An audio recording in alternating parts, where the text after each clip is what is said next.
Alright everyone, welcome back to the weakness listing. As you see here, we are in the Spire. This is after the Crown of Sand, and here we will be discussing the weaknesses of the Spire, as we have quite a bit of detail to go through here. But most of the loss that you've seen through here up to this point in time, they're all weak to the lightning and blood slash, mainly the blood slash from Dusk Edge. So this is build number 1 for the Spire. That is very useful, is Ymir. And then you have Fourfold Verdict for the big chunky boys, and then you have Icarus Ice for the the black gilded warriors. Now, so you have slash gifts for the little guys. You have the piercing lightning for the big guys, and ice pierce for the gilded boys. So let's go ahead and get ourselves going here. Now, it's important that we don't mess around with these guys. So we have the Brionac, simply to go for Ichor. There we go, and we'll go for an Icarus Ice. And you see there that it does extreme amounts of damage. So again, this is the first way to go about this. And here we can go for this guy. We can slash him down. Okay, and then we can go for this guy and slash him down. And we'll go for a Fourfold Verdict. Let's see what he's gonna do. And here come the lightning balls. And the fourth one didn't even hit him. So you can see there that we have really good gifting abilities to be able to smash through these guys. And seeing these three enemies here at the very beginning simply just means that we are able to show all of the weaknesses of the entire area in the first arena here. Okay.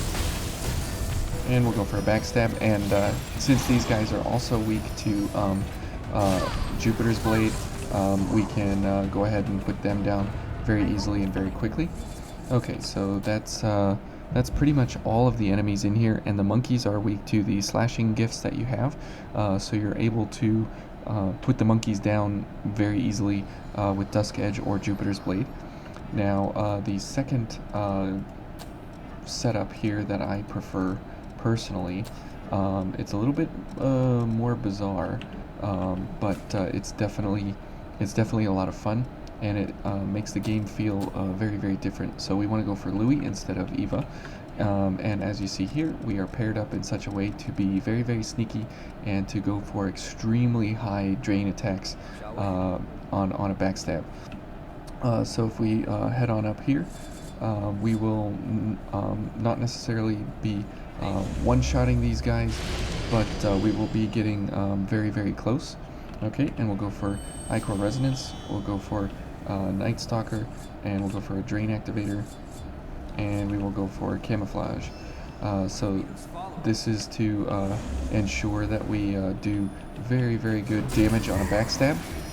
And here we go.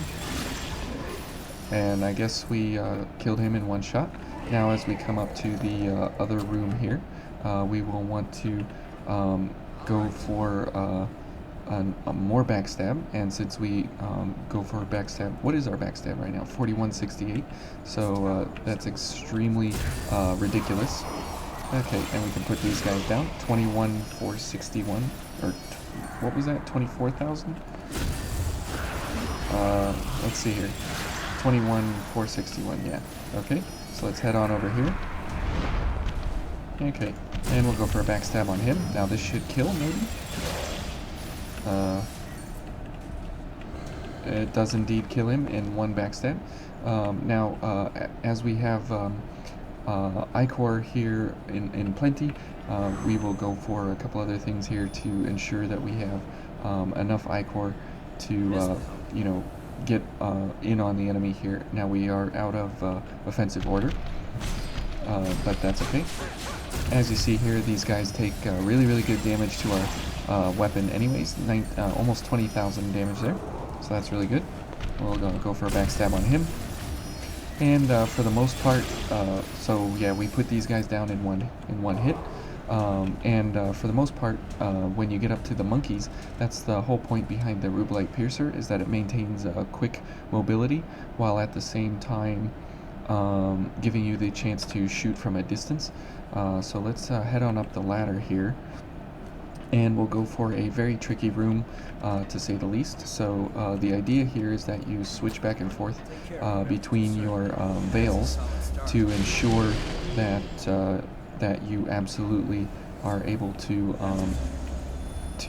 damage the enemy quickly and effectively. Okay, so let's head on over here. Now, camouflage or night fog veil is the most important thing that you can be going for. So we'll put him down, and then we will go for the big boy. Now we have to switch to match elements. Okay. Oops. Okay, and a backstab here, and then we'll go for this guy over here. Next. Good. And we'll go for Somatic Zeal. Now he doesn't really detect us because of Night Stalker. So you can see here that you know, we absolutely have extreme amounts of damage that we can put on the enemy, and I prefer this method of play rather than actually going in on the enemy and such. Okay, so now as we head on over here, we come in. This guy brings down the monkeys, and we go for a kill, and then we can go for a shot and a shot, and so here's where we can get good damage on the monkeys at a distance before we have any reason to deal with the monkeys. Now we could have shot them as they hung from the rafters up there earlier on, but this is a great way to this is my favorite way to go about getting through the Spire, is doing something like this with the backstabs and the sneakiness. And if you're playing with someone, Ichor Resonance will also help out extremely well, since you will be able to, every time you're doing a backstab, you're sending Ichor their way. And if you're paired up with a Drain Activator, again, it will increase your Drain attack or your Drain rating significantly.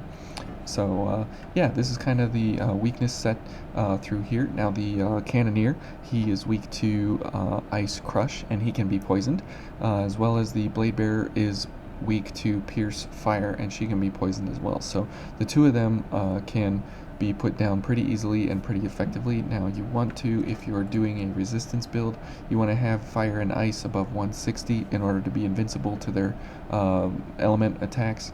But if you're close to 160, then you can do well.